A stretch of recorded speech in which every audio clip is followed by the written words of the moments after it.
अजित पवारांशी संबंधित जरंडेश्वर साखर कारखान्याची पुन्हा चौकशी सुरू। महाराष्ट्रातील निवडणुका पार पाडल्यानंतर चौकशीचं पत्र जारी। अजित पवारांच्या अडचणीत होणार वाढ। पुणे कार अपघात प्रकरणी अजित पवारांची नार्को टेस्ट करा। सामाजिक कार्यकर्त्या अंजली दमानिया यांची मागणी। अजित पवारांचा फोन चेक करा, दमानियांचा निशाणा।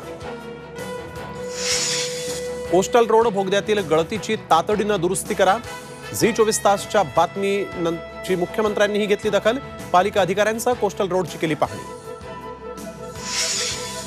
ब्लड सॅम्पल फेरफार प्रकरणाची चौकशी करणाऱ्या डॉक्टर सापळे समितीवरच विरोधकांचा आक्षेप। चौकशी करणारे किती स्वच्छ, दानवेंचा सवाल। तर दबावाला बळी पडू नका, धंगेकर यांचं समितीला आवाहन। आरोपी मुलामुलींना वाचवण्यासाठी फडणवीस आपल्या लॉ डिग्रीचा वापर करतायत का? नाना पटोलेंकडून फडणवीसांच्या राजीनाम्याची मागणी। तर मुख्यमंत्री गप्प का, असाही केला सवाल। शरद पवारांनी आमच्या मित्राला दूर नेलं। ज्यांनी हे सुरू केलं त्यांनाच संपवावं लागेल। अमित शहांचं उद्धव ठाकरेंसंबंधी मोठं विधान।